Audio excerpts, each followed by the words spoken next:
So this video right here is fascinating and crazy. Shout out to this guy, Professor Jiang. Now, by the way, he was just on Breaking Points the other day, and I think it might be their biggest video ever. This interview blew the fuck up. And basically, he describes in the interview how, the U.S. is going to lose the war in Iran. I mean, we lost the war in Iraq, so we're going to lose the war in Iran too. And he describes why that is in that video. So definitely go check it out. I think it's over like 3 million views already. It's insane how much that thing is popping off. But this guy, a lot more people are listening to what this guy has to say now. Let me start with this here. He does this thing, predictive history, and he talks about how the U.S. has already colossally fucked up in a way that nobody is talking about. The Iranians see this as a religious war. And so the Iranians have announced total war. Okay? And so what this means is that right now command and control in Iran is decentralized. There's no one person telling everyone what to do. Every region has its own orders, has its own strategy. And so if you knock out Tehran, everyone else keeps on going. So if you take off the head, it doesn't change anything.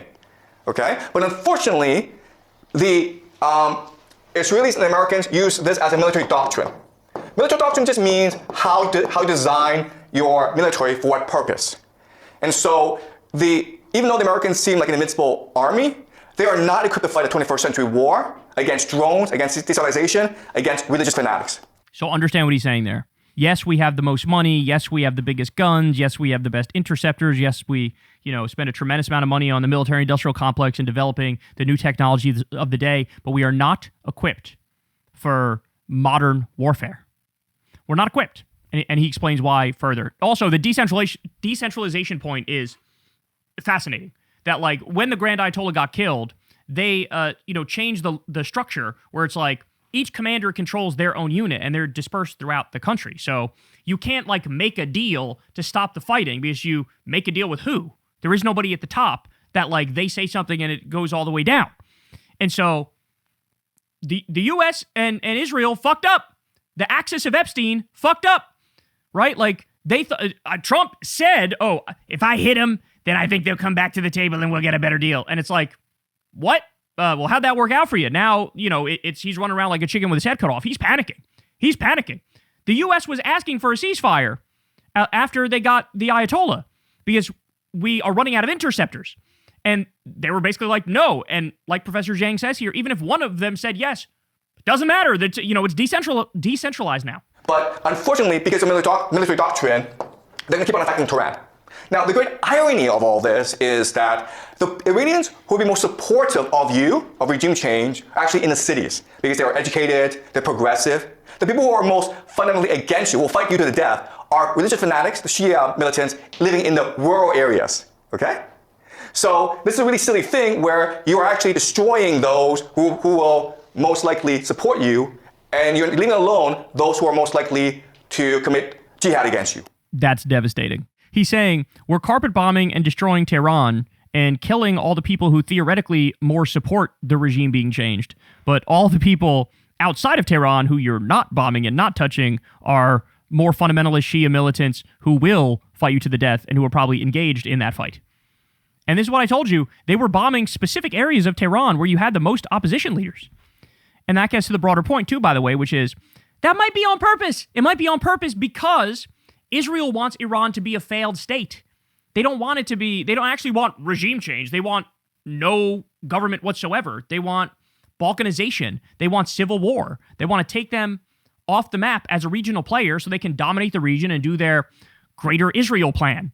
Okay? But we're still not done here because he's got more to say. Here he's talking about the difference in weapons between the U.S. and Iran and how even in that realm they have a bit of an advantage over us. Those nations that are poor actually have more energy. They're more open and they're more cohesive. All right, so let me give an example. This is what we call the Shahad drones. Shahad drones. Each of these drones costs $50,000 at most, okay? At most. It can go as cheap as $35,000 US.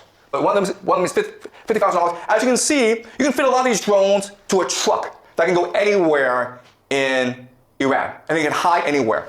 All right? So the thing to understand is, first of all, these drones are cheap. They're easy to make. They make about 500 a day.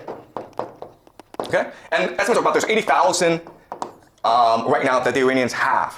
So they can go on for a long, long time. Okay, and one of these drones, again, can knock out a desalination plant, it can knock out an oil field, it can knock out a hotel, it can do a lot of damage. Okay? And it's easily transportable. You can hide it anywhere. You can use it from anywhere, okay? And that's what the Iranians are using as an offensive weapon. And how do the Americans defend against this? They use something called a THAAD, right? Right, guys? This is what they use. THAAD. THAAD stands for Thermal High Altitude Air Defense. And they also have like Patriot systems. There's a lot, okay? The thing that you need to know about the system is it's really expensive. This missile, guys, costs $1 million. $1 million. So there's this $50,000 drone coming your way, and you throw a $1 million missile at it, okay? And often these missiles miss, you have to throw 2 or 3 missiles at it, okay? So you're spending $2 to $3 million on each $50,000 that the Iranians spend. That's kind of silly. Second thing you'll notice is that this thing is really big and really slow. And therefore, you can't really move it around.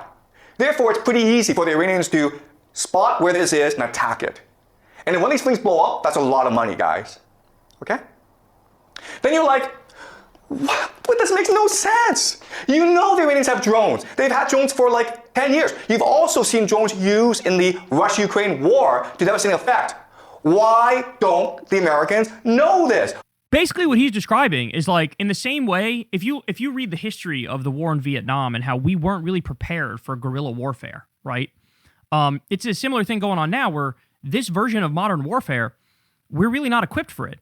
And we throw all of our money at the military-industrial complex, and it's an endless money pit, and there's a lot of grift going on there, and we can't account for 63% of the Pentagon budget. They failed 8 audits in a row. Like, where's all that money going towards? Even when they do build the shit they're supposed to build, it's way too expensive, right? And they created an efficient machine where just one of those drones just hit the CIA headquarters in Saudi Arabia the other day. He said it could take out a desalination plant. It could take out oil fields. Qatar shut down all their liquid and natural gas production. You have hotels being hit. You have, U.S. military bases burnt to a motherfucking crisp all around the Middle East. So, like, they're being very efficient. And they can create those by the day. And they have 80,000 of them. And just a couple of them can do a tremendous amount of damage. And, like, we're running out of our interceptors. And they cost a shitload of money to build. And it's big and slow. And you need a couple of them or maybe 3 of them in order to take down one of these drones. Like, we drastically, the Trump regime and the Israelis drastically underestimated what the Iranians were capable of. And right now, they're panicking and they're trying their best to, like, not explain the extent of the damage.